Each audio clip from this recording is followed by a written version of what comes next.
everyone. Good afternoon, everyone. Welcome to the City of San Diego Climate Action Plan Review Committee meeting. I would like to remind everyone to please mute yourself until you are recognized to speak so that we can minimize any background noises. It is 3:03 on May 25th, 2022, and I call the San Diego Climate Action Plan Review Committee meeting to order. Until further notice, the Climate Action Plan Review Committee meetings will be conducted pursuant to Government Code Section 54953E, added by Assembly Bill 316, which allows the city to use teleconferencing and to provide the public an opportunity to address the committee via a call-in option or an internet-based service option during a proclaimed state of emergency. We've made arrangements for the public to comment using the Zoom platform. I'm now going to call roll to confirm member attendance. Committee members, when I call your name and affiliation, please unmute yourself and say present. Alejandro Amador. Here. Thank you. Jason Anderson here. DK Anu. Present. Thank you. Maxi Blasini. Present. Thank you. Bridget Browning. Bernadette Buckowitz. Present. Thank you. Emily Colwell. Present. Thank you. Nate Fairman. Sophia Hadari. Kyle Haskala. Doug Hicks. Cody Hooven. Here. Julie Kalansky. Present. Thank you. Carol Kim.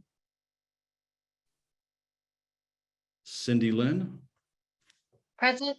Thank you. Val Macedo. Present. Thank you. Bruce Mayberry. Present.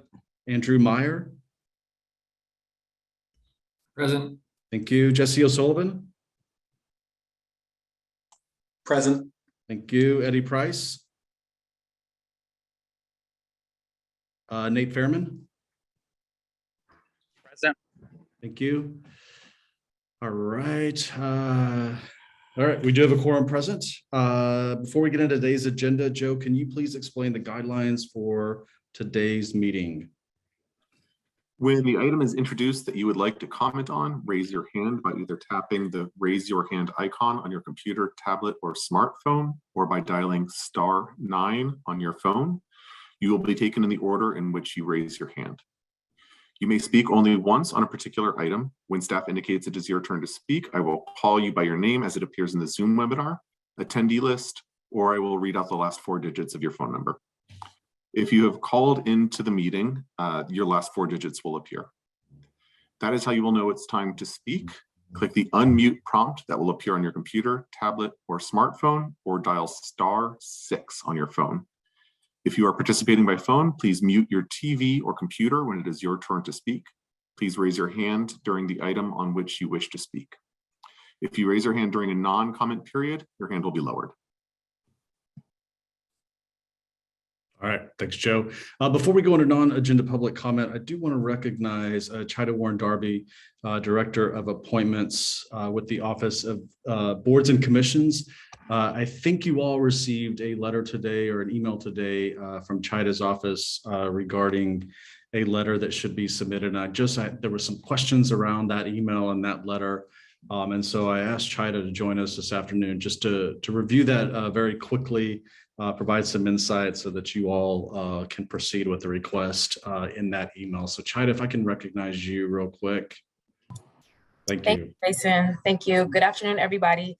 Yes, we did not mean to startle you with a letter. This is a customary practice for the Office of Boards and Commissions.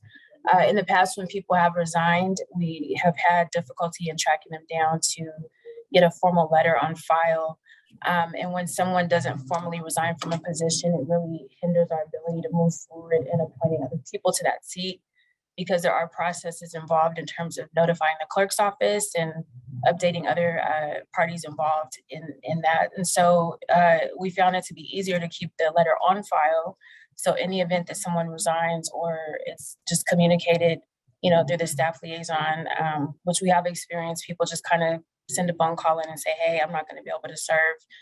Once that's communicated to our office, we can formally follow through with the email and we'll already have that letter. So we didn't intend to scare anyone. It's an administrative process. We are implementing a lot of procedures in our office that we can streamline things and be a little more organized. But if you have any questions, you definitely are free to ask. Normally this will be done in the beginning of the onboarding process. And so people would get this letter will be provided to them right when they're onboarded. So we didn't do that this time around with everyone, but my assistant was going around making sure we had these letters on file. So hopefully that explains that. Perfect. Thank you, Chida. Any questions from committee members for Chida? All right, great. Thanks, Chida, for clarifying that. I appreciate that. And Joe, can you please note that Kyle Hiscala with the Environmental Health Coalition has joined the call. All right, moving on. Okay, so now we'll move on to non-agenda public comment. This is a time for members of the public to address the Climate Action Plan Review Committee on any matter of interest that is within the committee's jurisdiction, but is not on the agenda. Each speaker during non-agenda public comment will be limited to 1 minute, and the total time for non-agenda public comment is 16 minutes, or until the speaker queue has been exhausted, whichever comes first. Please note that the committee members and city staff will not be responding to comments or answering questions during non-agenda public comment. Pursuant to the Ralph M. Brown Act, no discussion or action other than a referral shall be taken during non-agenda public comment. With that, Joe, do we have any non-agenda public comment? Seeing no dial-in participants, I would like to give an opportunity to anyone who would like on their smartphone, tablet, or computer to click the raise my hand icon to speak. And seeing none. Okay, non-agenda public comment is closed. We'll now move on to the approval of minutes. You all received a copy of the minutes from our last meeting on May 18th, 2022. Are there any questions or comments from any committee members on those minutes? Please use your raise hand icon. See none. Can I get a motion to adopt the minutes from our meeting on May 18th? I'll make a motion to approve the minutes. Thank you, For May Emily. 19th. Thank you, Emily. Can I get a second, please? I'll second it, Cindy. Cindy, did you make the first motion or are you seconding? I'll second it. Okay, thank you. Thank you. Seconded by Cindy. All in favor of the adoption of the minutes from our May 18th committee meeting, please say aye. Aye. Aye. Aye. Any nays? Any that wish to abstain? All right, great. Thank you. So the adoption of May 18 meeting minutes passes. Okay, so we'll now move on to agenda item number 5. Which is an information item, strategy 1, decarbonization of the built environment. Mariah Saldana is going to present this item for us today. Mariah, we'll turn it over to you. Perfect. Thank you so much, Jason. At any point. One second, Mariah, real quick. Larry, I see you have your hand up. We're going to do a presentation first, and then we'll open it up for public comment, and we'll recognize you then. Go ahead, Mariah. Okay, perfect. Thank you, Jason. Thank you, everyone. Let me know if you can't see my screen or can't hear me for any reason, but I think you all can. For those of you who this is your first week joining us, we are going over each of the strategies for the Climate Action Plan and the actions within those as well. Last week, we covered strategies 2, our clean and renewable energy, and then also strategy 3, our mobility and land use strategy. Today, we are discussing strategy 1, our decarbonization of the built environment.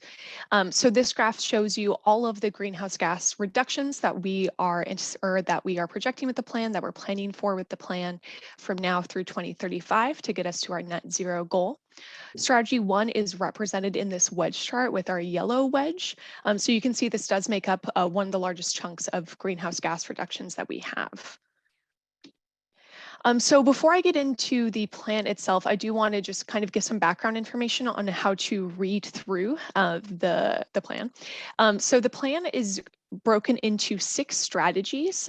This includes decarbonization of the built environment, clean and renewable energy, land use and mobility, then also our strategy 4, circular economy, resilient infrastructures and ecosystem, and then also a new strategy for emerging climate action. Within those strategies, we have targets. These are the quantified targets that show how that strategy helps the city achieve those overall greenhouse gas reduction goals.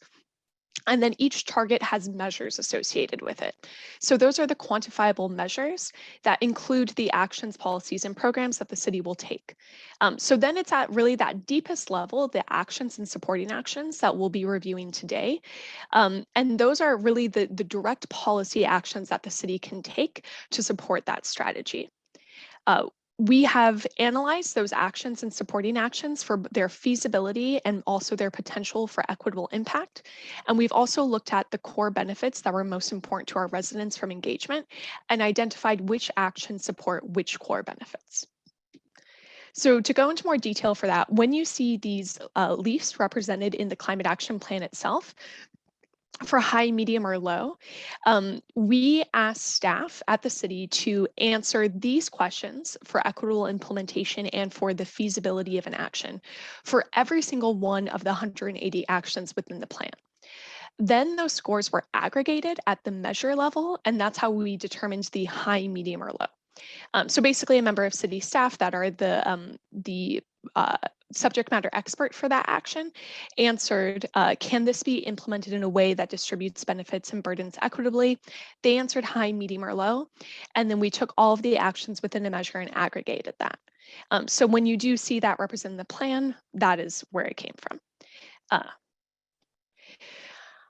Next, we have the core benefits. So throughout our engagement, we found that air quality, public health, jobs in the economy, and resiliency were the most important to the over 3,300 residents that responded to our engagement for the development of the draft cap. So we do identify which actions support which core benefits throughout the plan. This rating system was done by our consultants at the Energy Policy Initiative Center, EPIC. They are on this call too if you do have any questions about those ratings. Yeah, the subcategories there kind of show you what we were thinking of when we determined the score for an action. Lastly, I want to share again that the draft of the implementation matrix, or the skeleton that we'll be working on as we develop the implementation plan. So the actions themselves are still pretty high level in the plan itself, but at the same time, we are drafting the implementation matrix. We'll bring a working draft of this to Environment Committee when we bring the climate action plan itself for adoption. And we've been working with internal staff to identify the funding sources, the funding magnitude of different actions, with the timeline for actions, the kind of pathways for an action for how it will be achieved. So we're identifying all of these different points, again, for those 180 plus actions as we move through this review process for the CAP itself. So for the strategy, again, we're talking about strategy 1, decarbonization of the built environment. Decarbonization itself, a little bit of a wonky term, but that means to remove carbon from a system with a focus on the source with the greatest potential for reduction, natural gas or methane. So here you can see just the full impact of strategy 1. I'm going to be going through each of the measures for strategy 1. This includes measure 1, our decarbonize existing buildings, then looking at decarbonizing new development, and then decarbonizing city facilities. For those who weren't here last week, I am going to be going through them a little fast at high level, with the intention being that the focus of the presentation will really be the discussion that we have, first from public comment and then comments from the committee. So our first measure for strategy 1 is our decarbonize existing buildings. Our 2030 target for this is phasing out 45% of the natural gas usage from existing buildings. That's already a clarification we plan to make in the final cap itself, just that word usage, because we do understand that that can be a little confusing. And then our 2035 target for this measure is phasing out 90% of natural gas usage from existing buildings. This is based on the 2019 natural gas usage. And if you do have any questions on that, the appendix has a lot more details. And again, we do have EPIC, our consultants, on the line. So you can see here the feasibility and the potential for equitable implementation of these actions, but do keep in mind those are aggregated scores of all of the actions in this measure. So we can go back to the appendix if you do have any questions on the specific feasibility or equity ranking for any of these actions. All core benefits are associated with this measure. And then here are the 4 key actions that we have here. I'll let you read them rather than going through them. And then also I emailed this to the committee earlier, but you can also find the draft cap itself and all of the actions and verbiage are in there. Maybe if the staff don't mind just dropping in a link and identifying which page numbers that people can follow along with.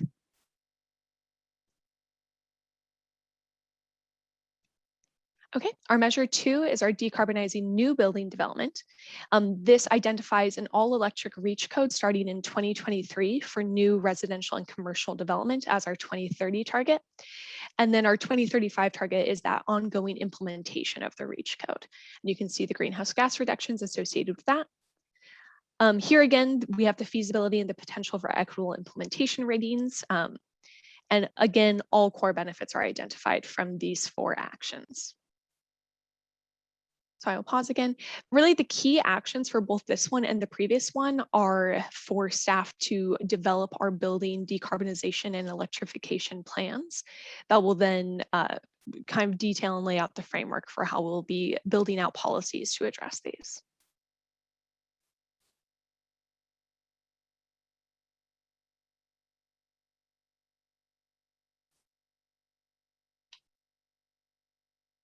Okay. And then our third measure for this one is our municipal facilities, so decarbonizing city facilities. By 2030, we plan to phase out the natural gas usage again by 50% in municipal facilities. And then by 2035, we've given ourselves the stronger goal of 100% of phase out of natural gas usage in municipal facilities. And you can see we have many more actions here that, and you can see the feasibility and the potential for equitable implementation of these actions. The main core benefit addressed here is resiliency. And then also some of our strategies include supporting actions that don't fit into a measure. They're not a part of the quantified actions, but they are still something that we're planning to track as we go through the annual monitoring for the plan. So here are the 2 additional supporting actions for strategy 1. And again, maybe Marisa or Roberto, if you don't mind dropping the link to the draft plan itself in the chat, just with the page numbers in case anyone needs to go back to them.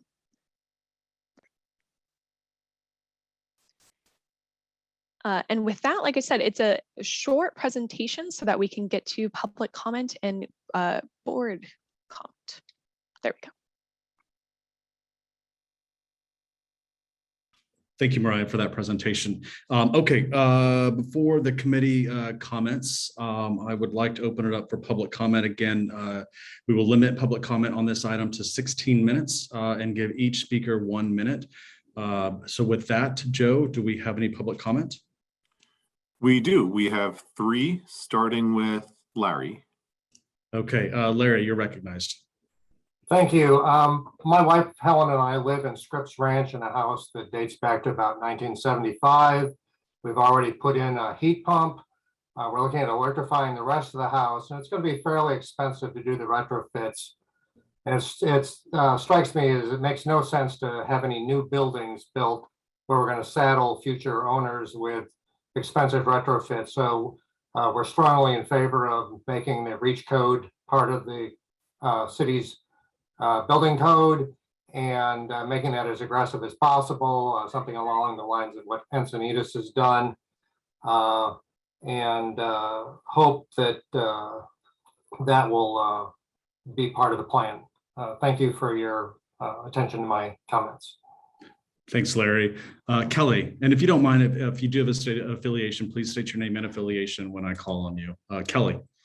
Sure. Hi, my name's Kelly Linden. I live in University City and I am a volunteer with the San Diego Building Electrification Coalition. I'm very pleased that Strategy 1 focuses on building decarbonization as it's one of the most effective ways to cut climate pollution. And our electricity is increasingly cleaner thanks to our joining the San Diego Community Power. Furthermore, the technology needed to do this transition from methane gas to clean electricity already exists. What's needed is strong, equitable guidance, community support, and adequate funding, as well as addressing the workforce impacts. I'd like to suggest 2 specific things regarding the draft cap. On measure 1.2 for decarbonizing new buildings, I'd like to suggest that increasing energy efficiency be part of the action. That is key to making sure that this will make sense financially. And on measure 1.1 for decarbonizing existing buildings, I'd like to suggest adding a new action to develop an electrification policy for additions and alterations above a size and cost threshold, and to do that at the same time as the new construction ordinance in 2023. Thank you.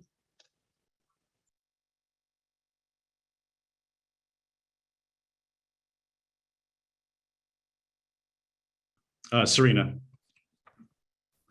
Hi, Serena with Climate Action Campaign. Methane gas is the third largest source of emissions in San Diego, and as we know, it's a major public health danger. Building electrification is proven, it's effective, affordable, equitable, and regionally relevant, and must be deployed at scale now. Waiting for unproven technologies such as clean hydrogen and renewable natural gas to become accessible only prolongs the life of aging, costly fossil fuel infrastructure. The city must ensure the department has adequate funding for building electrification, planning and strategies, have a full-time employee dedicated to electrification, conduct outreach to communities of concern and fossil fuel workers early and often, and ensure family-sustaining jobs be required. Thanks. Thanks, Serena. Matt Vasilakis. Good afternoon, committee members. This is Matthew Vasilakis with Climate Action Campaign, dialing in to express our longstanding support for the city to continue centering workers in ongoing building decarbonization efforts. We're happy to hear that the city has been having regular meetings with labor leaders and workers to understand their needs as we green jobs to achieve a zero carbon future. The city's job impact analysis is a good first step to understanding and utilizing our skilled and trained workforce. With water reuse ordinances, thermal districts, and geothermal opportunities, stormwater transportation, to name a few, we can truly build a pipeline of green jobs that use the skills and talents of today's workforce for tomorrow's climate resilient infrastructure. We support our friends in labor and look forward to having productive conversations about how we can ensure no worker is left behind and that all communities, and specifically working class communities of color, can equitably be brought into union halls and benefit from the new green economy. Thank you. Thank you. Katie Christ. Hi, Katie Christ. I'm a public health researcher at UC San Diego and a member of the Public Health Advisory Council. And I study chronic diseases, including cancers and cardiovascular disease, which we know are made worse by indoor and outdoor air pollution exposures that are not equally distributed in our communities. And much of my research has focused on improving the health of older adults living in San Diego. And we've found that African-American and Hispanic older adults have levels of chronic disease that are on par with seniors a decade older who live in higher income communities. These disparities are due in part to a lifetime of having to breathe worse air and having fewer opportunities to be physically active due to poor built environments. So I'm just calling to encourage that we make sure we have a concrete and equitable plan in place with the metrics and funding for the many policies and other steps needed to decarbonize buildings and provide safe bike, walk, and transit infrastructure. Thank you. Thanks, Katie. John. Yes, thank you. My name is John Bodorf with CleanEarthForKids.org, and just wanted to say thank you so much for the great work. We're very excited to see that the city is pursuing not only electrification for new construction, but also retrofitting existing buildings. We completely support that and looking forward to getting methane out of the city. Also want to make sure that we emphasize maximizing energy efficiency when we do the retrofitting, which will reduce energy utilization and create a lot of jobs as well. And want to echo some of the things other people have said too, that we want to make sure that we do not leave any workers behind, make sure there's adequate training and education programs and enough incentives and funds available to make this happen. Thank you so much. Thanks, John. Joe, I don't see any other hands raised. Are there any call-ins or any other public comment? Let's give one last call. Again, seeing no dial-in participants. If anyone would like to raise their hand, please do so now. And none. Okay, so public comment on agenda item 5 is closed. We'll now open it up for committee discussion. Board members or committee members, as a reminder, please just use your raise your hand function, and then I will call on you.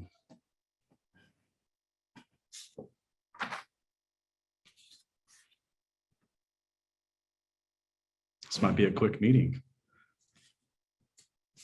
All right, here we go. Nate, you're welcome. You're recognized. Hi, thank you very much. Nate Fairman, IBW Local Union 465. Just for starting the discussion, I hear a lot of public comment and a lot of comments about not leaving workers behind, about creating, funding sources for job transition training, for ensuring that any jobs displaced are replaced with good high wage jobs.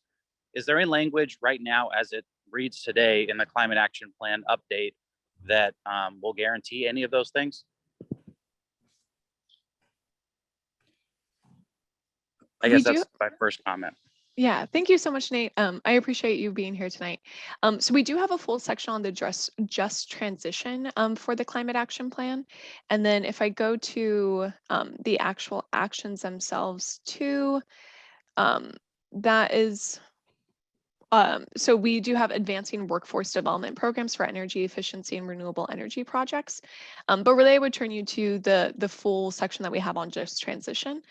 We've also, I know, have been regularly meeting with you and some of the other labor groups to ensure that, we have that language that you want to see included into the Climate Action Plan in there, so that we do have that really firm commitment to making sure that we do have green jobs throughout the future.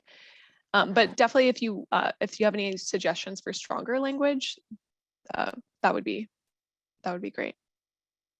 Okay, that's really helpful. And yeah, I'll share with the committee language that I've sent to the county with their decarbonization conversations with the city of Carlsbad and the city of Encinitas that I believe should be used as the model language in this space. Because my fear is everyone says that they want to take care of the fossil fuel workers, but without something in writing in this update that franchisees like SDG&E and the city and the county can look at, my fear is that those workers will be left behind.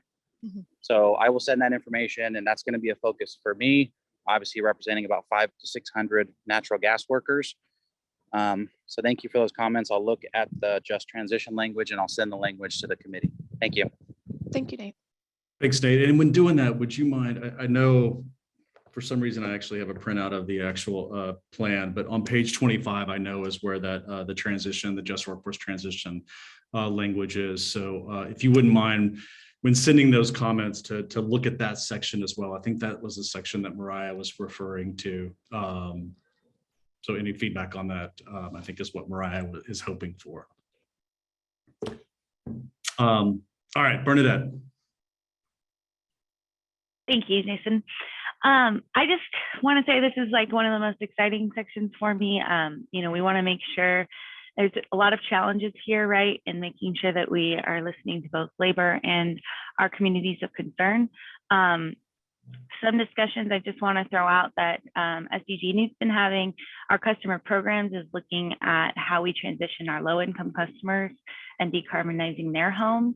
And so something I want to throw out just, as an opportunity and even just, everyone to be made aware, basically, that we want to get input and from everyone early on as we're looking at these programs. And I know in the actions it meant, or in the supporting actions on 1.1, it mentions, seeking SDCP and SDG&E's input. So I appreciate that. And I think, I think this group is a perfect example of folks that could tell us, how we make sure it's not just here's a electric appliance, right? It's, as somebody was mentioning before, over half the homes in San Diego County were built before 1979. So we're talking about upgrading grids.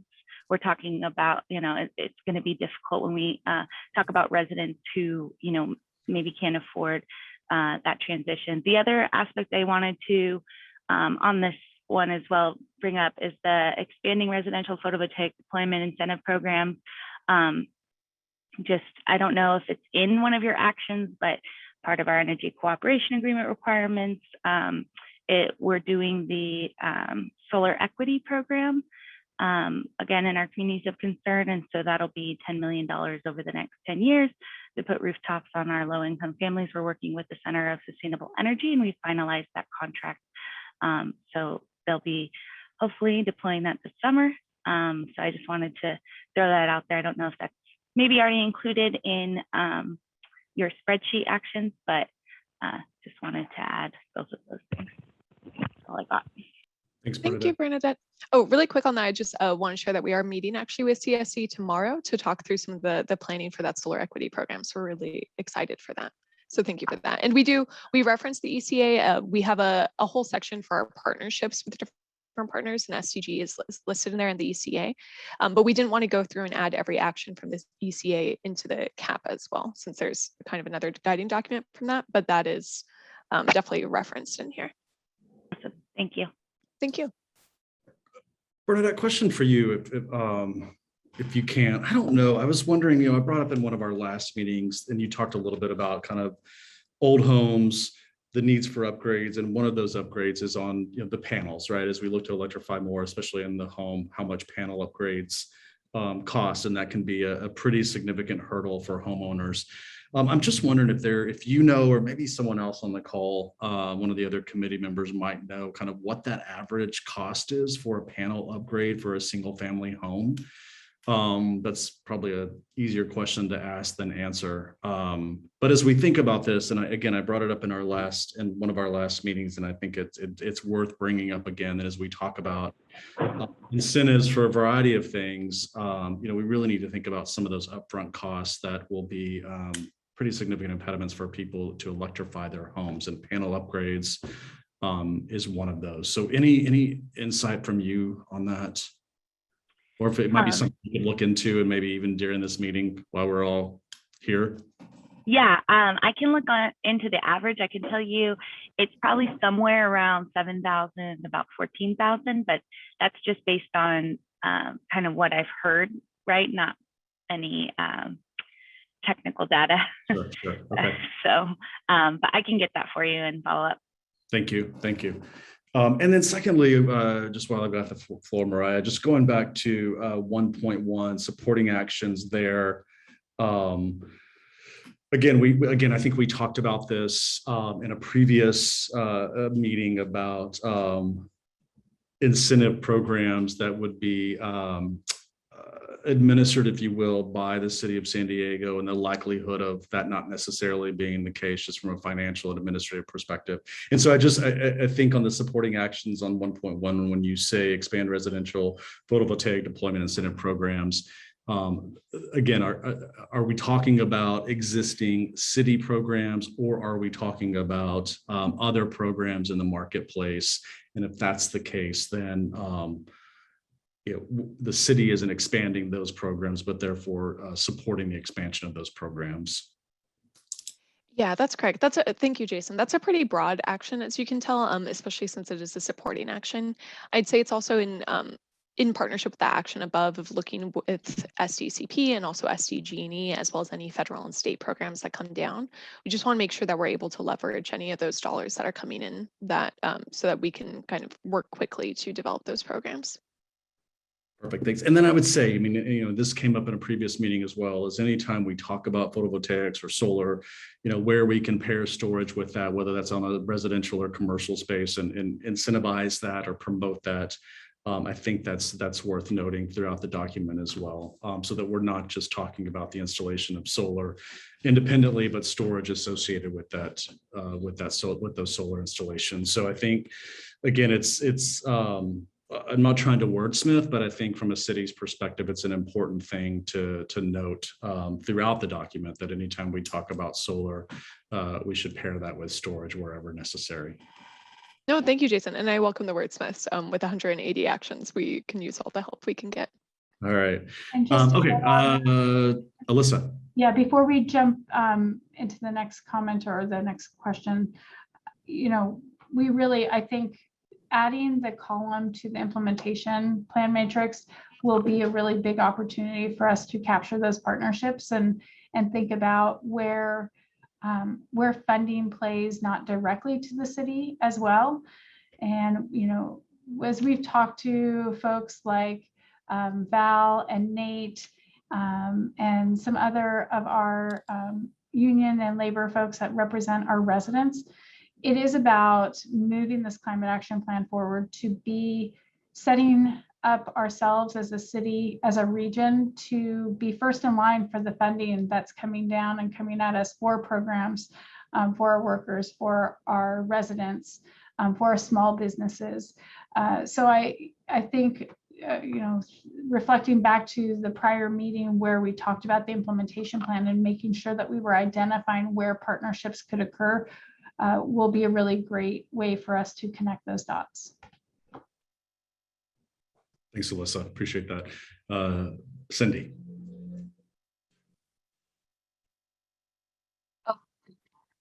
I have two questions. The first question is, I wonder if you could highlight, Mariah, maybe what are like the biggest challenge for that strategy 1.1, which is working on existing buildings, decarbonizing existing buildings.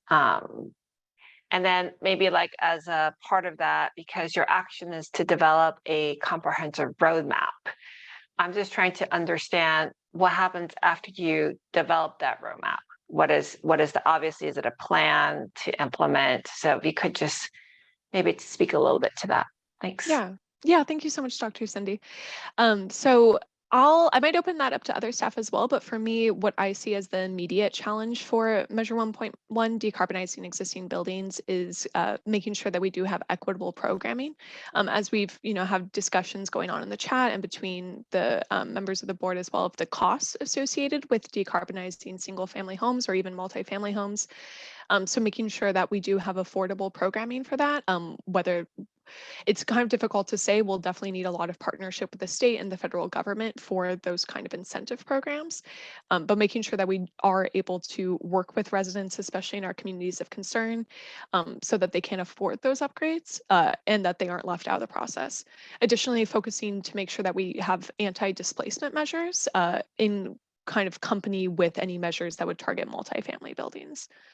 So that would be the first part of the question. And then the second, I'm sorry, I forget your second question. Oh, there was the policies that come after developing the roadmap, or what's next after. Yes. Okay. Thank you. Sorry. So we do recognize that like going into those issues that I just raised, we need to have a lot of engagement built into what exactly these policies look like. So that comprehensive roadmap will include the different policies and ordinances that we as the Sustainability and Mobility Department will then have to pass in order to hit this target.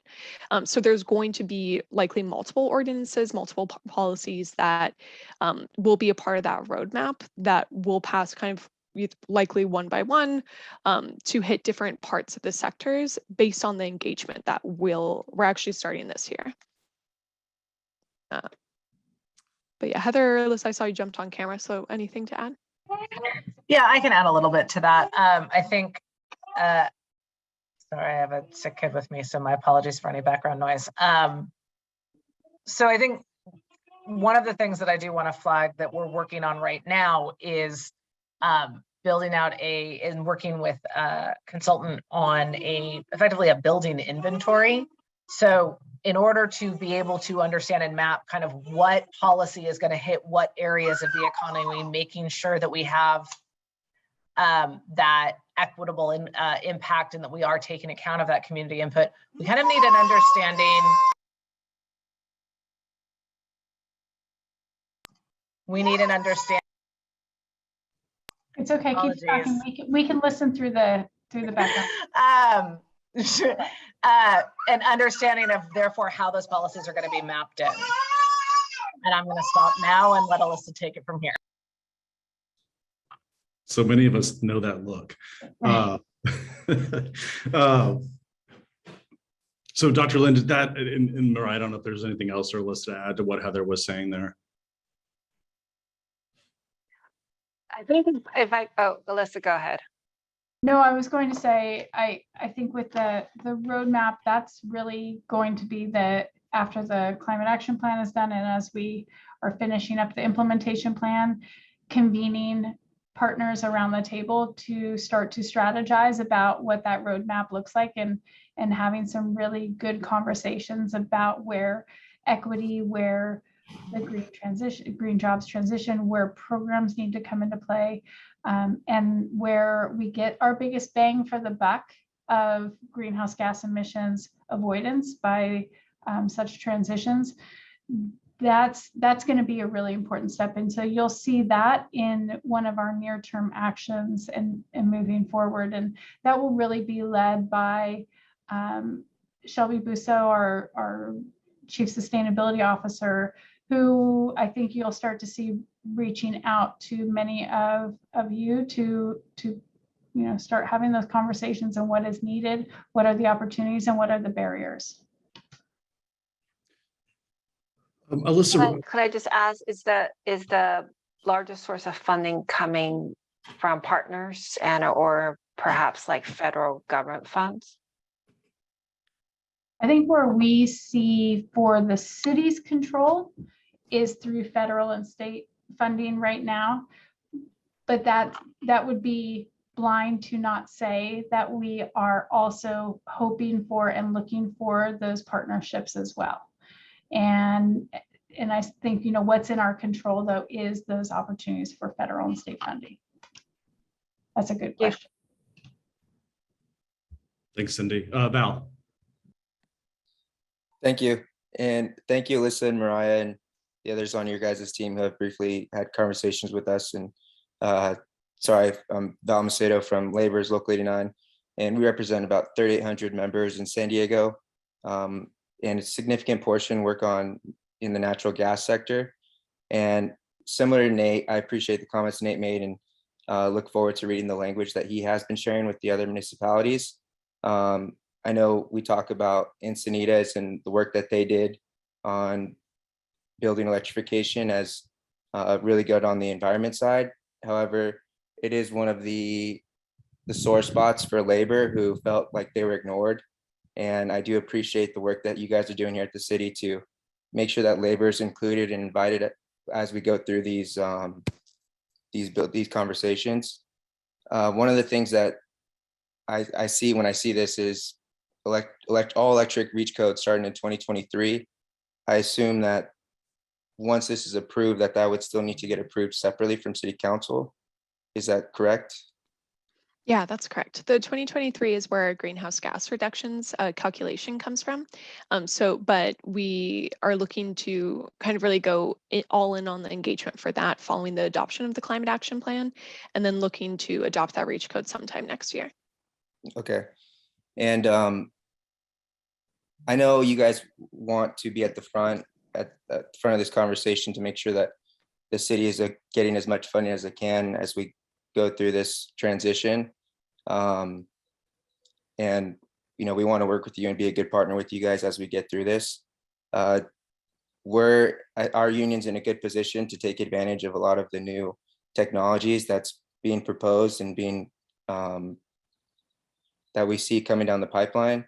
However, there are other unions that are not here today that are not in as good a position as us, and just like to make sure that we're not forgetting about them, because it is going to be a very tough situation as for these fossil fuel workers. So just wanted to keep that in mind. Thank you, Val, for that reminder. Thanks, Val. Cody. Yeah, so thank you, and thanks for all this again. I feel like every time I chime in, I'm like, we can help.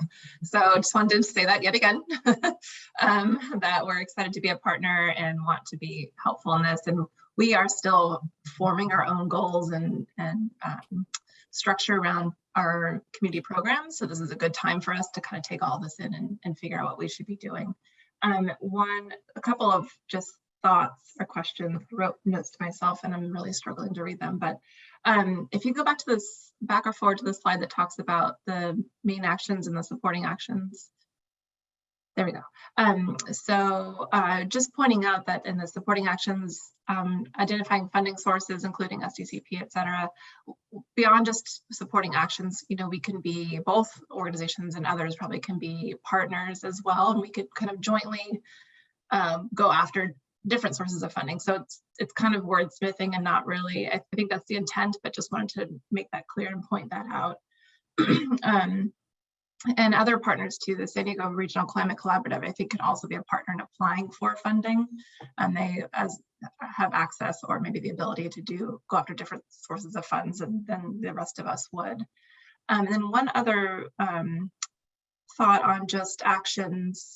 I don't know where this fits in or if it fits in at all, but another thing we offer is we call it Power 100, but it's a 100% renewable service offering for customers so they can opt up to that level and essentially claim 100% renewable electricity for their homes. So it's not for everybody. It's not a much higher cost, but it's something to think about, maybe to include in here as another offering. So if somebody doesn't want to install solar on their home, then that's another kind of way they can decarbonize their own at an individual level or business level footprint.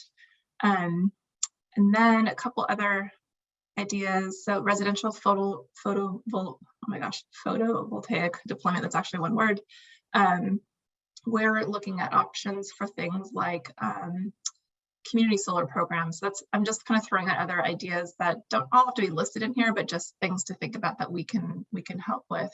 So if you can't do rooftop solar in an individual home, maybe we could do an installation in a community, especially communities of concern, and folks can subscribe to that. So those are some things to think about. And then just one last question is the benchmarking ordinance, and I can't believe I'm forgetting all of these details, but I am. Is that moving ahead? Because I feel like that could be a good tool too to reduce emissions, and just curious if you could speak a little bit to that. Thank you. Yeah, thank you so much, Cody. First, yeah, excellent wordsmithing. I think that we can definitely just make that that first supporting action cleaner there by also just making it broad for identifying grants or working with partners. So we'll definitely take that suggestion. Some of the actions, like for the community power, are also partnering with you all to expand the 100%. Those would be in strategy 2, that renewable energy strategy.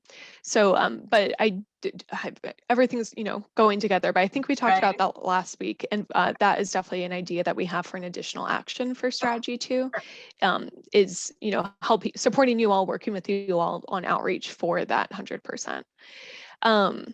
And then, yeah, for updating the building energy benchmarking ordinance to expand enforcement and compliance, that will likely be a part of that roadmap for decarbonization of what avenue that we want to do for that, whether it's reducing the square footage for our current building benchmarking ordinance. Right now we are at 50,000 square feet, or any other measures that we want to take to help people comply with that. And we're at just for everyone's reference, we have had that building energy benchmarking ordinance for about 3 years now. And we see about a 50% compliance rate, I believe, for that. And that is for our multifamily and our commercial development. Thanks, Mariah. A quick question for me, and I think it was brought up as part of public comment on this, but where does energy efficiency fall in to these to the decarbonization section, to section 1? I don't think it's at least not mentioned, I don't think, in some of the measures, actions, or supporting actions. And I think it was suggested that it should be, and I'd like to explore that a little bit with you. Yeah, we do plan on adding language around energy efficiency to both measure 1.1 for decarbonizing existing buildings, and also measure 1.2. We don't currently have language around energy efficiency in here, even though that is a part of our intention for these, is to continue working with our building energy benchmarking and identifying which energy efficiency upgrades buildings can make. For our municipal buildings, we're definitely looking at different energy efficiency projects that can help us save money while we're doing kind of overall retrofits. Okay, and just to follow up on that, then again, energy efficiency retrofits come with a lot of funding from different programs, whether those be administered by SDG&E or the state or other parties. So I think in addition to noting energy efficiency in the different sections in section 1, I think including language around incentives or programs, et cetera, around those energy efficiency upgrades would be important as well. And again, I don't think those programs would be funded or administered by the city, but making sure that the city is tapping into the variety of programs and funding programs that are out there is important. Yeah. Really quick, kind of an overarching thing, just to your first point about energy efficiency. I do want to say that some of you, like some of the public callers especially, have called in, like Building Electrification Coalition. You've submitted comments, we have listened. It just didn't, with all the iterations that we have in collecting feedback, you're not necessarily seeing them here. This is still the draft cap text itself. But like that call for energy efficiency was definitely one that we heard and are looking to incorporate. And then I don't know if Heather or Lindsay want to go into any of the kind of really innovative energy efficiency solutions we've already been incorporating for municipal facilities. If you're interested, I think that would kind of go into Jason's question a little bit. Yeah, Lindsay, I see you unmuted yourself. It'd be good to hear from you on that. Yeah, sure. Excuse me. On the municipal front, we are absolutely looking at including energy efficiency in our decarbonization retrofits of existing facilities, as well as new construction of city facilities over the next 12 or so years. We're actually looking at partnering with energy services companies and leveraging the ESCO model. If you're not familiar with that, basically a third-party, privately owned company that is a full-service energy engineering, consulting, and construction firm would basically come out, perform energy audits, and identify appropriate energy efficiency measures, along with other distributed energy measures like solar, battery storage, et cetera. For the efficiency measures, though, this energy services company would essentially pay for the project upfront. They would fund it, and then we would pay back their upfront investment based on the energy cost savings that we are able to secure on our monthly energy bills. And those agreements include guaranteed energy savings. And if we don't end up hitting those cost savings that are predicted, the ESCO is on the hook to come back and rectify the situation to make the finances mirror what Thanks was for that, promised Lindsay. in the And contract. I'm glad to hear the city's moving forward on that. I know there were a number of folks that weighed in on that. And I appreciate it, Mariah. I think from my end too, I think it is important to include energy efficiency wherever possible, just as solar and storage. But I mean, I think when we think about loading order, we need to think about what we're doing in the energy efficiency space as well. If you can you go to, there you are, 1.3, real quick, just a question here. I know there's been a lot of conversion of streetlights to LEDs around San Diego region. I believe the city of San Diego on its own has converted a significant amount of streetlights within your territory to LEDs. I do know that SDG&E owns some of the streetlights in the region, but some municipalities own them as well. Do you have any sense right now of where the city is on the number of streetlights it's converted to LEDs? I do not know that number off the top of my head. I know it is not a complete retrofit to LED. There is still some low-hanging fruit in that space for the city, and that's something we're going to be working on. Okay. And I'll add to that, Jason, that it is standing policy in Department of Transportation that anytime a lighting fixture is replaced, changed, or corrected, it moves to an LED. So some of that is, we've had some big retrofit projects, but then the one-offs are where those numbers get a little bit more wobbly. Got it. Thank you. Okay, Maxie. Thank you. I have just a clarifying question about the decarbonization roadmap. So I want to circle back to that. How does the implementation plan and the decarbonization roadmap relate to each other in terms of a timeline to, allow enough time to reach the 2030 target? So does this roadmap come after the implementation plan? Is it part of the implementation plan? Do we have an idea about that? Like, do we have enough time between the development of these roadmaps and plans and starting the actual policies and preparation to take action on that roadmap? Does that make sense? I'm just thinking in the 8 years that we have until 2030, where do all these roadmaps and plan, how do they intersect? And are there any gaps that we're missing on that? Yeah, no, that's a really great question. Let me see if I can kind of pull this apart, and then I'll if Shelby's still available, she can jump in. It really is a parallel effort, and we have a number of implementation items, so not the plan, the items within the implementation plan, your actions, supporting actions that we are moving forward all concurrently. Staff in the department are working on a number of things. For example, municipal energy implementation plan and the zero emissions building and operations policy. Those are all pretty packaged up, ready to go as soon as we have that policy approval on the comprehensive climate action plan. Similarly, as we are working through the implementation plan to put the partnerships, timelines, budgets, annualization, et cetera, together in that implementation plan. We will be starting on the decarbonization pathways or a kind of framework of what that takes. What does that take to ensure that we are getting the biggest bang for the buck early, that we are being equitable, that we are looking at the people whose jobs are impacted, that we are being comprehensive in the city and working with other entities like the county, other cities, SANDAG, our collaborative and partners like SDCP, SDG&E, and others.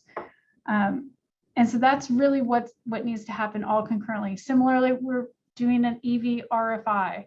We're working on the mobility master plan. All of these things are happening concurrently in different teams within the department. So I hope that's helpful in understanding how this all needs to come together for implementation successfully to meet our goals. Yeah, thank you, Alyssa. That makes sense. I'm just to make sure I'm understanding. So the implementation plan is one thing. The decarbonization roadmap is separate. However, they're happening concurrently. But if you're doing, do you have to do an implementation plan as part of after the roadmap? Is there going to be an implementation plan that is part of this specific decarbonization roadmap? So yeah, I think they're like a nesting. So if you think about it, you could have just a climate action plan and move forward in those separate actions to move that, to implement and achieve the measures and strategies. But we have the climate action plan, we have implementation plans, and that plan is going to be the tool that is used for budgeting and resourcing staff, finding partnerships, getting federal funding, so on and so forth, the timing for those actions.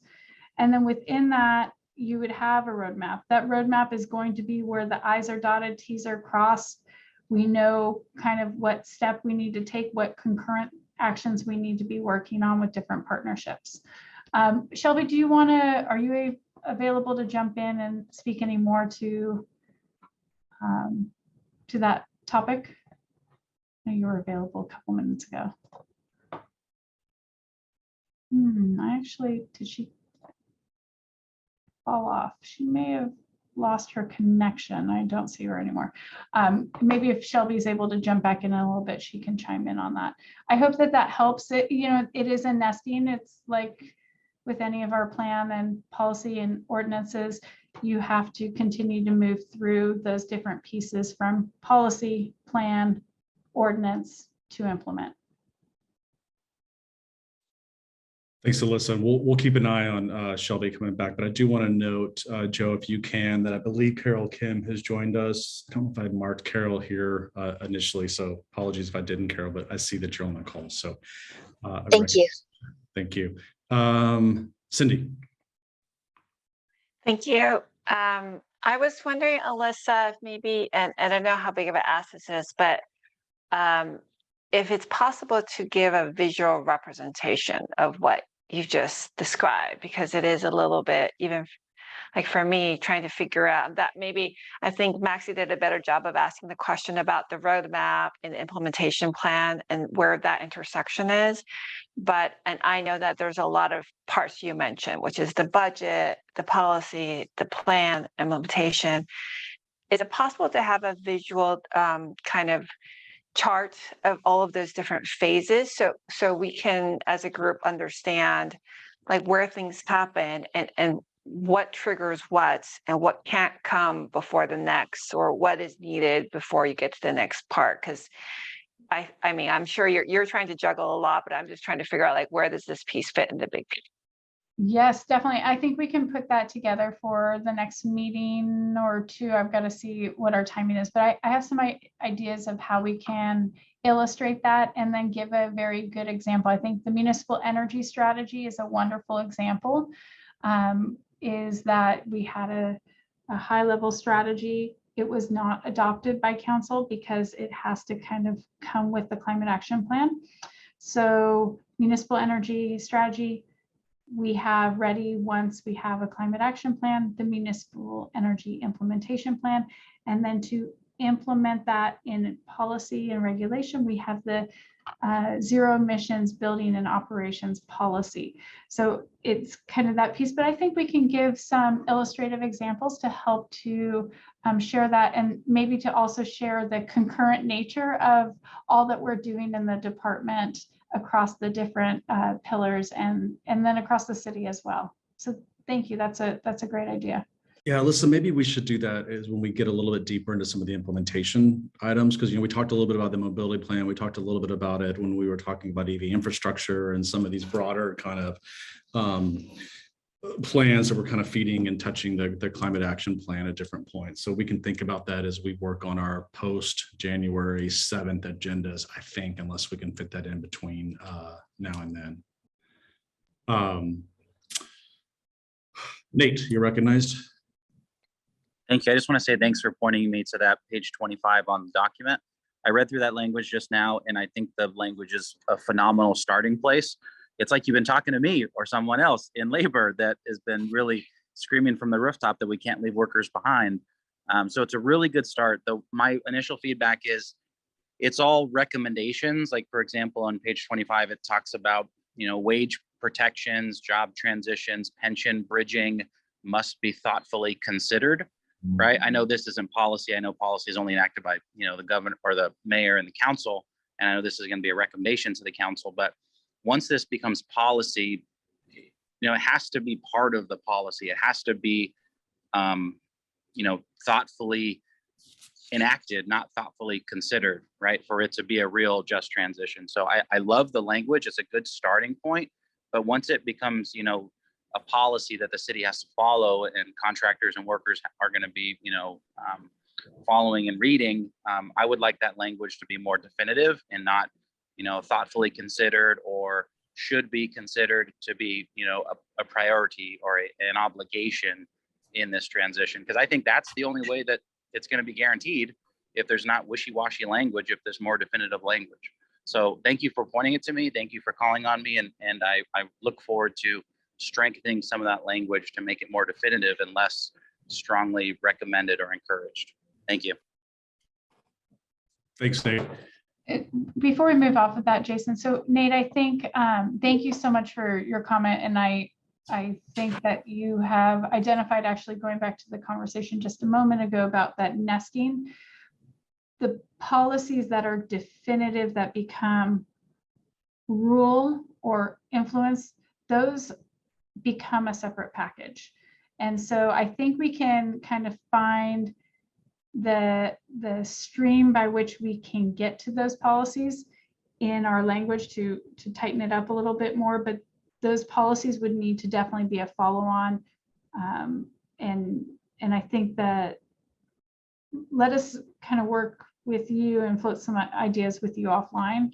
But I think we have to turn us in the right direction before we can get a full policy in place. And maybe to some degree, Alyssa, it does go back to kind of what we were talking about, or what I was talking about, of making sure that energy efficiency, solar plus storage, some of those things are noted in this report. Maybe they're not direct policies or directives at this time, but they're recognition of the importance of. And so it's different. I recognize that, but there's some kind of statements that could be incorporated in the plan or in the implementation plan that give a little bit more clarity or directive on where the city's heading or where some of the city's priorities are, without making some of those strong policy statements. I'm not sure if that makes sense, but just because I do think there are opportunities for this document to make some statements that the city will then enact later on. And while they may be nuanced to some degree, I think they are important to raise when appropriate. All right, any other comments, questions? I still don't see Shelby on the call, so maybe I think Dr. Lynn, that was your question. Maybe we'll table that until we get Shelby back either today or at our next meeting. So maybe Mariah, Joe, just make a note of that question that we may need to have addressed that Dr. Lynn asked earlier. All right, any other questions or comments on this particular item today?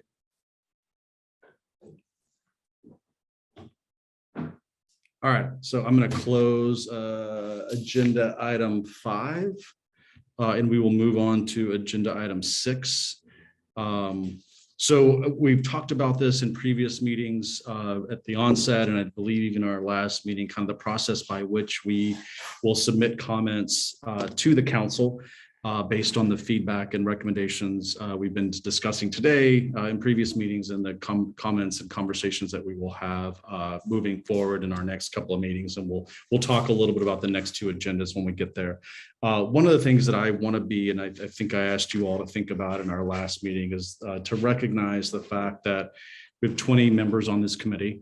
We, again, all, I think, have the same goals or share a very similar interest in the city meeting its goals around its climate action plan. We may have different thoughts on how we're going to get there, and may have different thoughts on some of the specificity, whatever, around the city getting there. But I want to note that I think trying to come to a consensus for this group on very specific policy recommendations is going to be quite challenging to meet our June 6th deadline. And so I've kind of thought about this, and I'd love to get some comments from some of the committee members on the best way that we could potentially submit comments to the city council, understanding their role in this from a policy perspective, understanding that this first kind of these first comments, if you will really be based on the climate action plan and not necessarily the implementation plan, because we have a little bit more time to comment on the climate action plan. And so I've gone back and listened to the previous 3 meetings and just taken notes on what we have talked about, the comments that we all as a committee have made, and some of the discussions that we've had with city staff. And so one of the things that I was thinking, again, let's talk about this today, is that perhaps with this first round of comments to the council, again, to avoid any sort of inability to reach any sort of consensus on any items, is to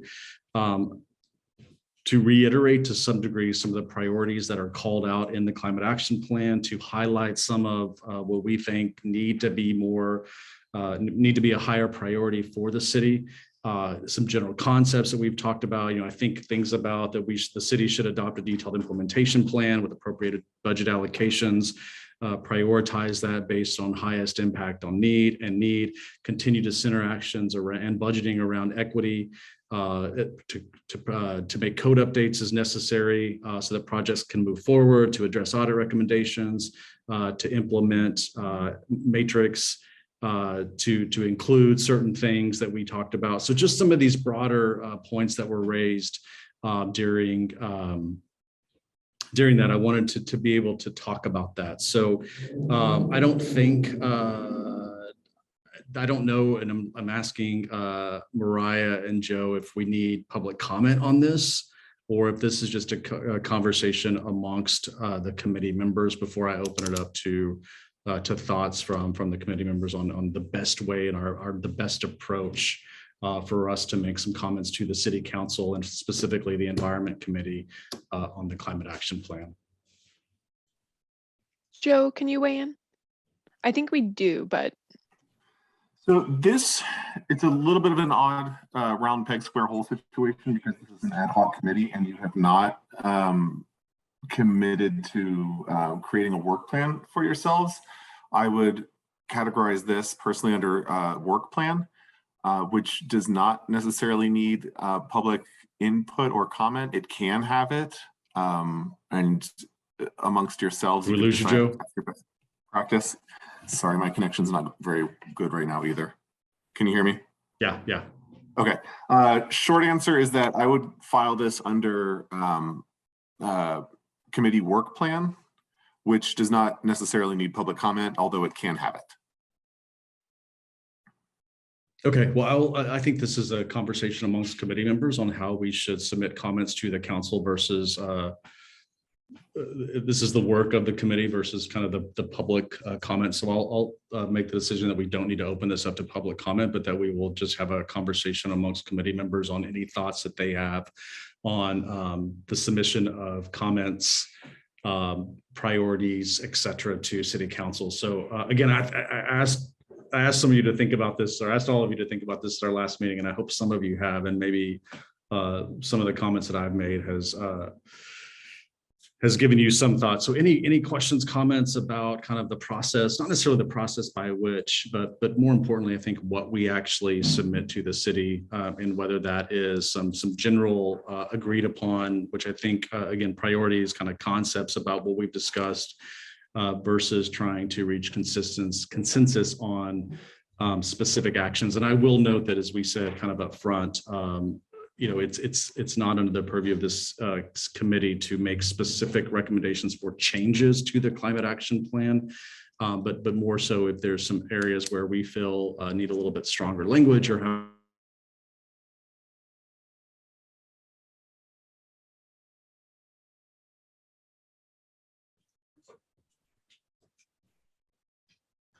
Jason, we lost you for a second when you were speaking, so now you're back. I can see you moving. Can you hear us?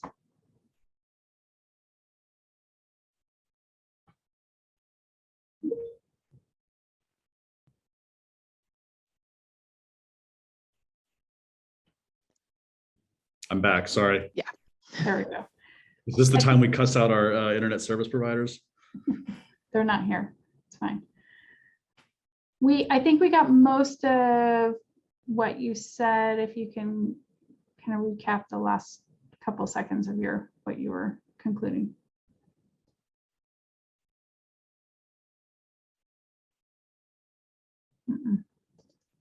No.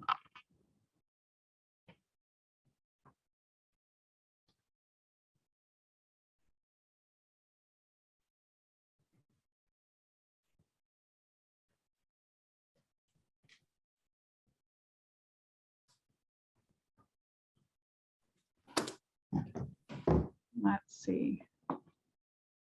Is there any, I think maybe to pick up where Jason left off with any thoughts around this topic of the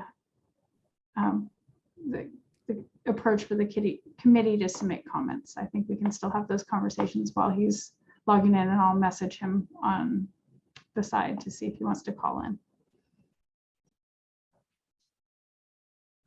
Alyssa, can you hear me? We can hear you now. Yes. Okay. Do you want to just call into the Zoom and and not be on camera? Yeah, or I'm good. No. Both?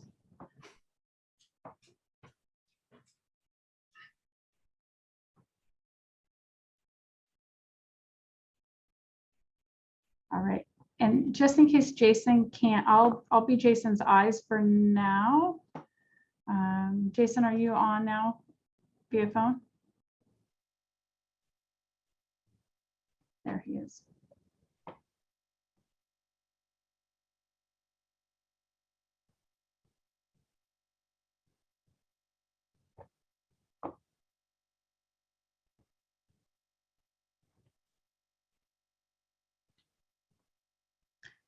While we are waiting, Dr. Lynn, do you want to share your thoughts? I'm assuming it's to this slide up here on the screen.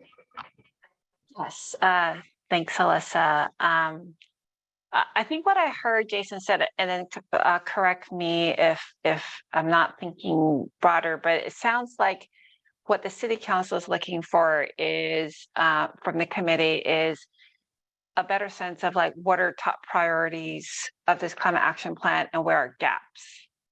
And that's the two areas where as a committee we could provide kind of more succinct comments so that they could make a better decision as to moving forward on the climate action plan. Is that correct? That's correct.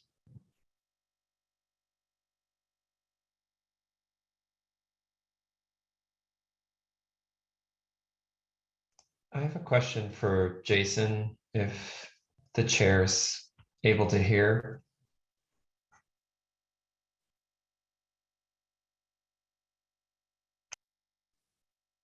I wonder if anybody heard what I said or no.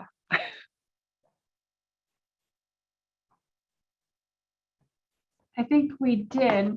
Was it I'm sorry, I thought it was a open question of concurring with what Jason's. Oh, I see. I was just wondering if that's right. If that's what he was trying to say is, as a committee, let's put forth the top priorities and then identify gaps. I think that's my what question. you. Is that what I heard? Yeah, there, he's on now. Are you on now, Jason? Yeah, I am. Is it just me? I don't know if there's others having connection issues. But obviously we should blame Cox Communications for poor service here. All right, so yeah, I think Dr. Lynn, what I was saying is, as opposed to getting into specifics around language, that we identify areas that should be weighted stronger, should be prioritized, things that are important moving forward, such as, make sure that all actions are centered around equity, things such as, maybe making sure that all members of the community engage, using the Climate Equity Index tool to close the climate gap, some of those things that we've been brought up to just highlight as the City Council considers the adoption of the Climate Action Plan, that those areas that we feel like need to be prioritized and strongly considered are done in a way that elevates them within the Climate Action Plan, because I think it's going to help us lay out some of the specifics of the implementation plan if we can then connect them back to the priorities that we all agree on that should be considered as the Climate Action Plan is adopted. Thanks, Jason. I think I'm in agreement with you. Just some thoughts about how we as a committee provide comments. As a city council, kind of looking to the committee to try to identify, like, what are the issues, what are the problems? I do think it's important to, provide what you said, which is highlight critical pieces that absolutely have to not only be included, but probably daylighted more, such as the Climate Equity Index or equity issues, or just what we had talked about in terms of concerns about, the loss of fossil fuel jobs that's related to Strategy 1. But the second thing too, I think we should really highlight is a sense of providing with them of, like, the timeline of what we recommend in terms of how this move forward. One of the things I think as a group that we all want to see, to your point, is we want to make sure this is moving forward. So also in terms of that, kind of what our recommendations would be a reasonable timeline, and then definitely any gaps that we see that we should put forth for them to consider. Thanks. Thank you for that. Joe, I can't see anyone, whether or not people have their hand raised. So if you wouldn't mind just calling on folks that have comments. Absolutely. No hands raised at the moment. Okay. Oh, I'm sorry. We do have one. Kyle. Kyle. Yeah. Yeah, I'm sorry. I'm confused as to what we're trying to figure out. Is if we're trying to figure out, is this committee going to have a formal vote on a list of recommendations? Because I think that it's important for us to weigh in as a committee and to try and hash out some of these more challenging issues, even if we're not able to get to consensus. I think it's important that there's an official set of recommendations that speak to the specific changes that we as a committee, as representatives of the community, see are needed in the Climate Action Plan. So I'm not quite sure if that's what we're discussing, or I guess I'd like to see this committee take a formal action in recommending changes, basically providing recommendations to the city council, to the mayor, to city staff on how we would like to see the Climate Action Plan revised before it goes to a final vote. I hope that makes sense. Yeah, that makes sense. And I think, and I apologize for not articulating this well, but I do think what I envision is a list of recommendations, a list of, amendments. I think where we're going to not be able to make some movement is perhaps on some of the specifics that maybe not everyone will agree on and that individuals are addressing in their letters from their own individual organizations. But I do think what we can put forward and what we should vote on as a committee is a list of recommendations, a list of things that we believe should be prioritized by the city as they contemplate the climate action plan in front of the environmental community, the committee, and in front of city council. So I understand what you're saying. I appreciate that. I do agree that we should have a list of recommendations. I just don't know, and maybe the devil will be in the details, and it's almost to be determined whether or not we will be able to agree upon, not necessarily all specifics. I think we'll be able to agree upon some specifics, but where those areas are that are specific to an individual organization, again, we may not as a committee be able to agree upon those. But my thought is that because individual organizations are submitting their own comments, those may be more granular items can be addressed with individual organizations versus the collective of this body. If I may respond to that, yes, it does make sense. Thanks for clarifying that. If I may respond, I think that it is it's worth trying, and I'd like to be optimistic to think that we can get support from on workers' issues from more members of this committee that aren't directly working on workers' issues, in the same way that we can have a vote on recommendations related to air quality and environmental justice issues, and hopefully gain support from organizations and representatives that aren't working on those issues directly. If we can't get consensus or we can't get support, then I think that's an outcome that I can hope to live with, but I would love to try. I would hope that we can try to have votes on specific recommendations, even if we feel like it might be difficult. I think it's a challenge worth pursuing. All right, noted. Thank you for that. I appreciate it. Dr. Lynn? Thanks. I wanted to kind of, as Kyle was saying that, I think that's a really good point. I can imagine if I was on the city council, what I'd love to hear is if there was dissent, what was it, or just to be aware of that. And then I would look to this committee to say, like, well, what were your recommendations on this issue? And maybe that's what, at least what I'm hearing what Kyle is saying is, I'm supporting the idea that I think we should try as a committee to highlight those things. And if we don't come to a kind of, everybody unanimously agree, that's okay too. But I think as the city council needs to hear and weigh in on, like, what were the decision points, what are the things that were considered, and we as a committee, hopefully we can put forth, kind of a balanced decision, and maybe not one that is one way or the other.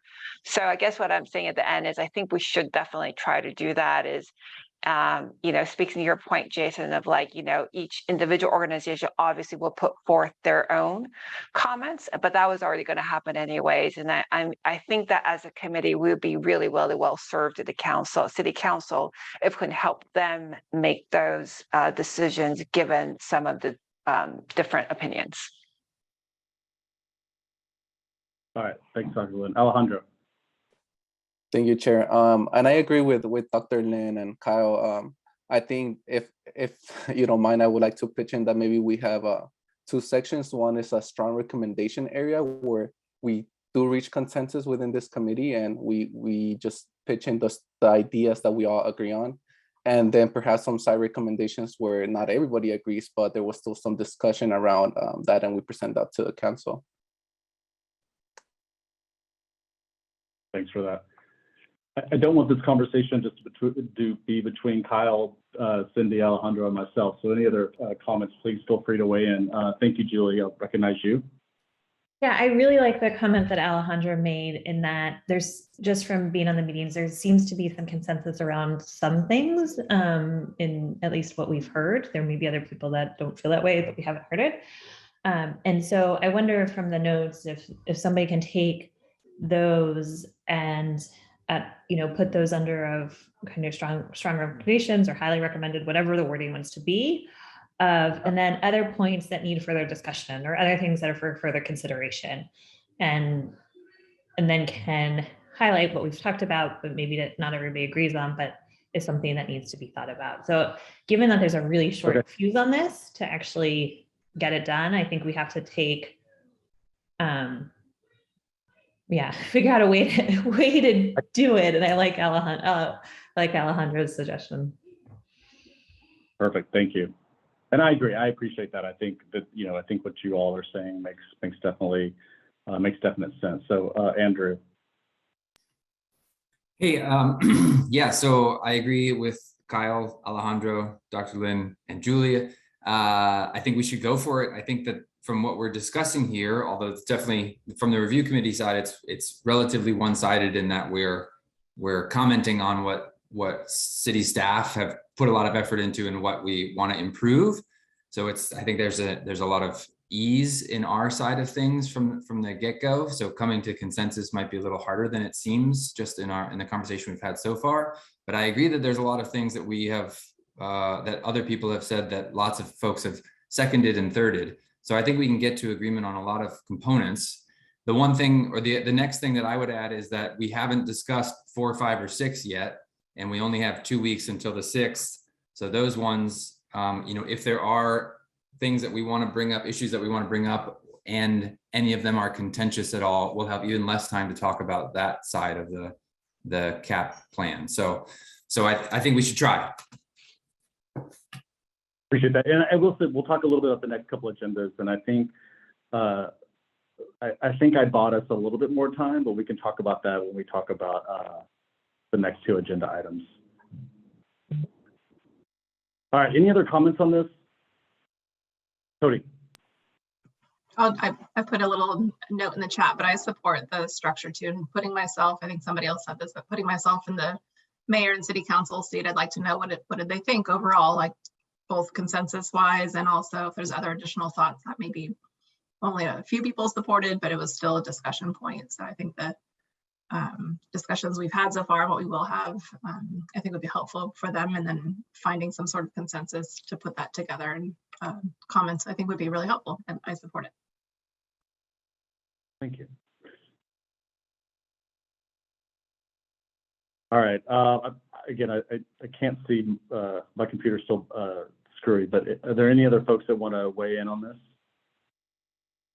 All right, so seeing none, we'll move on. And I will say, I think all the comments are well received and noted, and I think it makes sense for us on how we'll move forward. As I said, I've been trying to take notes, and so I do have a list of kind of bulleted items that have come up as recommendations or concerns or comments throughout the last 3 hearings.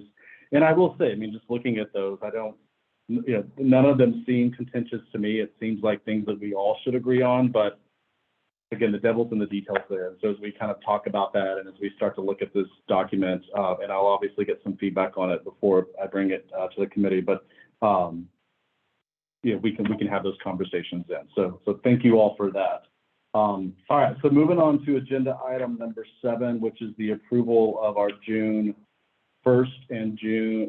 Let's start with we're going to approve our June 1st and June 8th agendas here. And you'll see on June 8th is when we dig a little bit deeper into what we just discussed. But this is the June 1st agenda, again, going through Climate Action Plan Strategy 4, 5, and 6.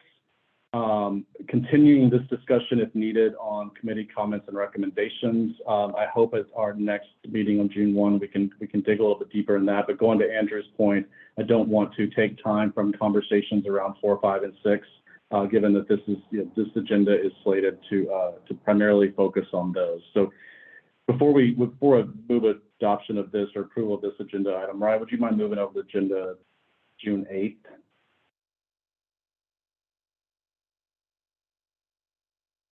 All right, and then you'll see here, this is where we will actually go into the details of discussing a final document that we will put forth to City Council, in addition to talk about the next agendas for the next few days, which will be more on the implementation plan.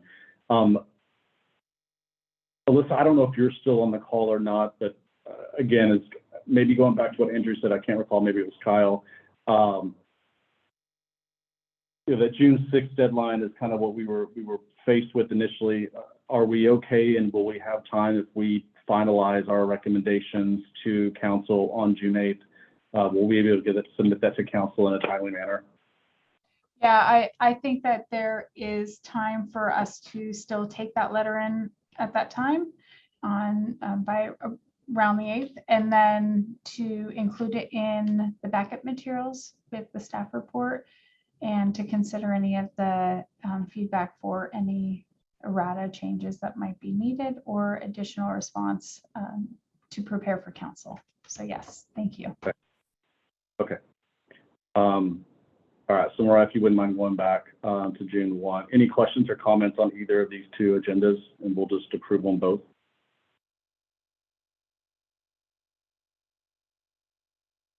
So again, I can't see if people's hands are raised. Would you mind calling on? Andrew has raised his hand. Thank you, Andrew.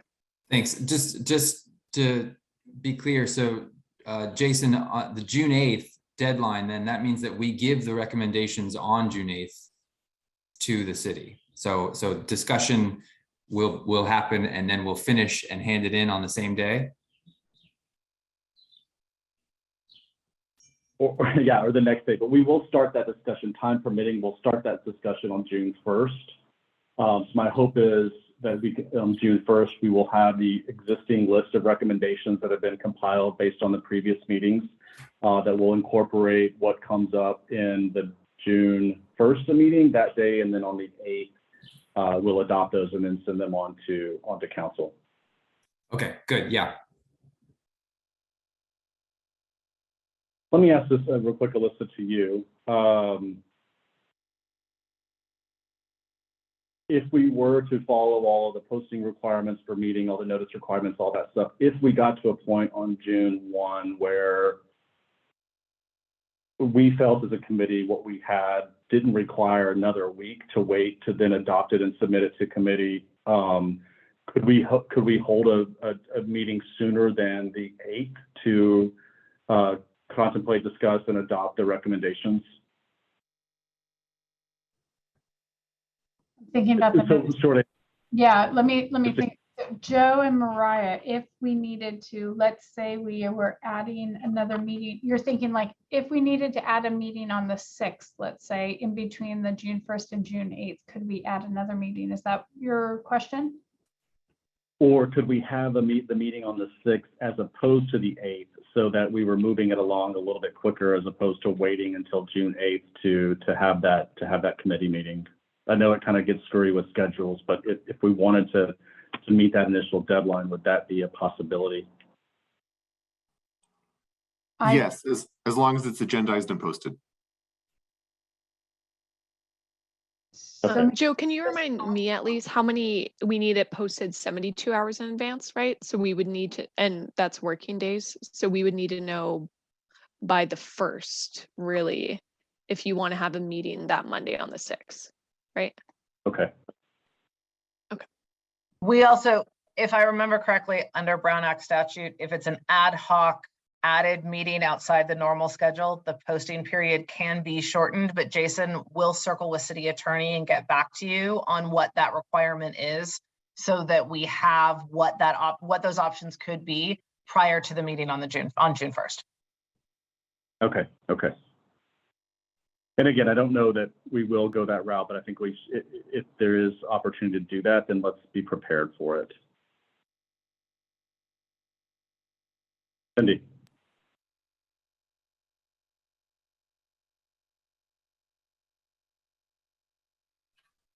Cindy, did you have a question?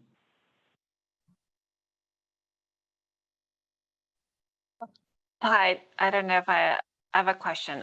I'm confused a little bit about the timeline. So we have our next meeting on the 1st, which we're approving the agenda right now, which includes, for example, those information on 4, 5, and 6. Then sometime between June 1st and June 8th, we have to complete our committee list of recommendations. And do we approve before the 8th? Or are you saying, Jason, that we then hold another meeting to approve the agenda before, I'm sorry, approve our recommendation and then submit it before the 8th or on the 8th? Yeah, sorry for the confusion. All I'm asking is that if we, so as the kind of timeline stands right now, June 1st, we would, like you said, address those 3 items and then finalize our list of proposed recommendations. And then on June 8th, we would contemplate and vote on those recommendations to submit to council. My only question to city staff was if we needed to have a meeting in between the 1st and the 8th, are we able to do that? Could we potentially meet on the 6th if we needed to? But that's only if we feel like on June 1st that we need to have another meeting prior to the meeting on June 8th. So it was all hypothetical just in case. I just wanted to make sure that if we needed to do something to that extent that we had the ability to, just given kind of the timeline and notice requirements and all that kind of stuff. So apologies for the confusion there. Well, that's okay. Thank you. And I think that's a really good thinking ahead because it seems like a really short timeline for us to hear our information items, get everyone on board on the list of recommendations. That means, and we should, all of us have to provide recommendations before the meeting, beforehand, and all of that. So I can see why you're thinking that way. Thank you. All right. Anything else on this? Okay, so can I get a motion to approve the June 1st and June 8th agendas? I did have something to add.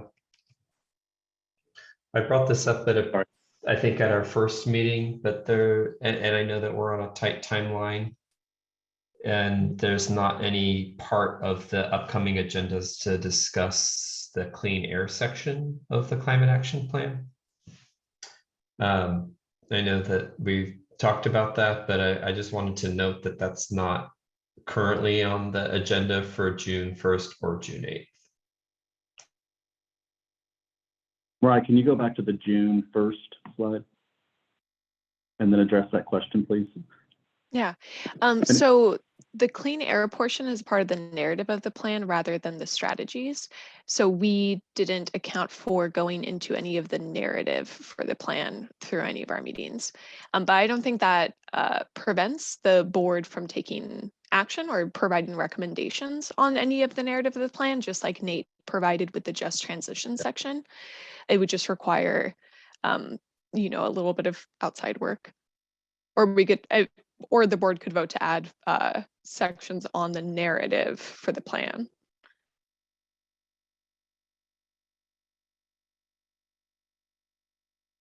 I think that was Kyle that asked that question. Sorry, Kyle, do you have a response to that? Yeah, thanks for that information. Thank you. Okay. So I guess with that, Kyle, just as Nate did on the narrative, as Mariah was saying around the just transition, if you or EHC has comments on the clean air portion of the narrative, then by all means, submit those to the committee, and we can definitely consider those as part of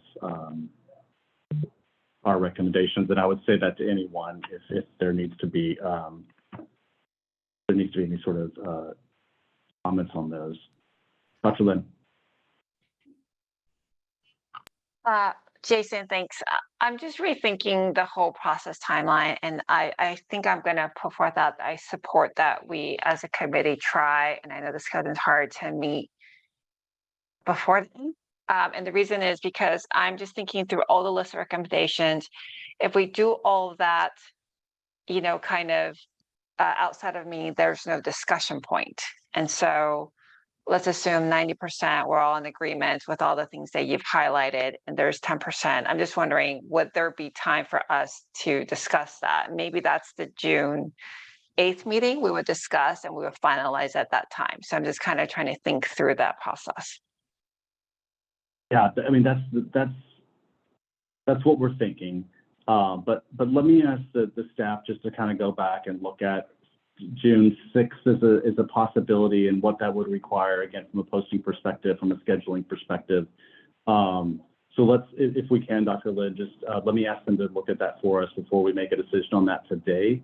And then we can have a better idea at our next meeting on whether or not a June 6th committee meeting is possible. Thank you. Jason, this is Alyssa. So a couple things. One for the group is the date of the committee hearing is going to be a special meeting on June 30th. Is that correct, Randy?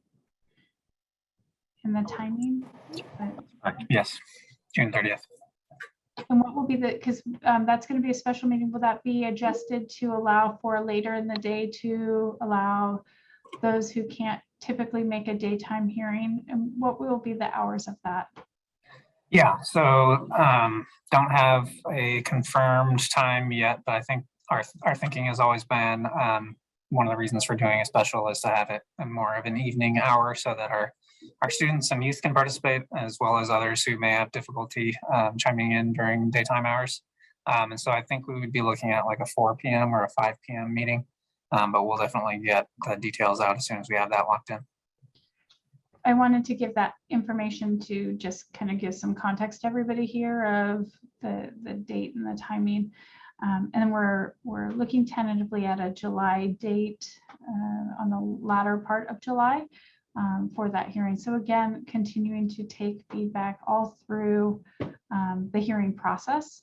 That's a really important part of the process. A couple ideas that I have, if I can recommend, Jason, to the committee, is to maybe put a place for just so that it's agendized. Another information or discussion, maybe it's a discussion item on general narrative in the climate action plan so that there is that space for anyone interested in particular conversation points that might be found in the climate action plan, and we don't have an oversight of agendizing that conversation, just to capture everything to Kyle's point and request of air quality, for example. So that would be one recommendation. And I do want to note, we are receiving everybody's stakeholder letters. So we do have those, and those are being considered separate and apart from this committee. And so please know that is part of this process as well. And then the other piece was we could do an extended time on the 8th, just to, or without an end time on June 8th, that can give the committee an opportunity to meet beyond just 2 hours. If that is needed, we could extend it a half an hour, just to give the space in case you want to work through any final comments.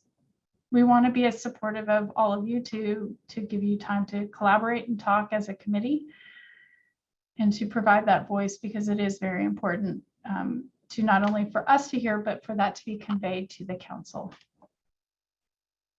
Okay, thanks Alyssa for that. So I like both of those things. So why don't we add that discussion item to the June 1st agenda in the way that you said around some of the narratives. So Ryan, whatever the appropriate way to do that, we can amend the June 1st agenda to include that as part of that agenda. And then on the June 8th agenda, let's not end at a time certain, at least in the posting like we have.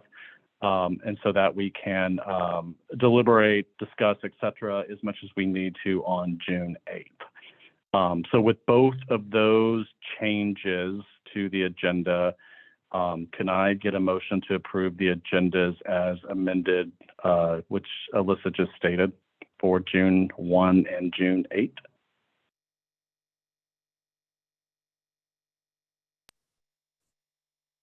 I'll make that motion. This is Andrew. Thank you, Andrew. Can I get a second on that? I'll second the motion. Thank you, Cindy. All in favor of the adoption of the June 1st and 8th agenda, please say aye. Aye. Aye. Aye. Any nays? Anyone that needs to abstain? All right, thank you all. Those pass. Thanks for sticking through with us. I know that was a little bit painful, so I apologize for that. But the discussion we need to have both on that agenda item 7 and agenda item 6. So if there's not anything else we need to discuss, again, apologies for my connection today, but it is 4:47. I will adjourn our meeting. Again, our next regularly scheduled meeting will be June 1st. Just because Mariah will remind me, if you have not submitted comments on behalf of your organization, please get those in as soon as possible. And I will see everyone next week. Thanks for all your time, for your comments, for your engagement on this. And again, we will see you next week. Thanks so much.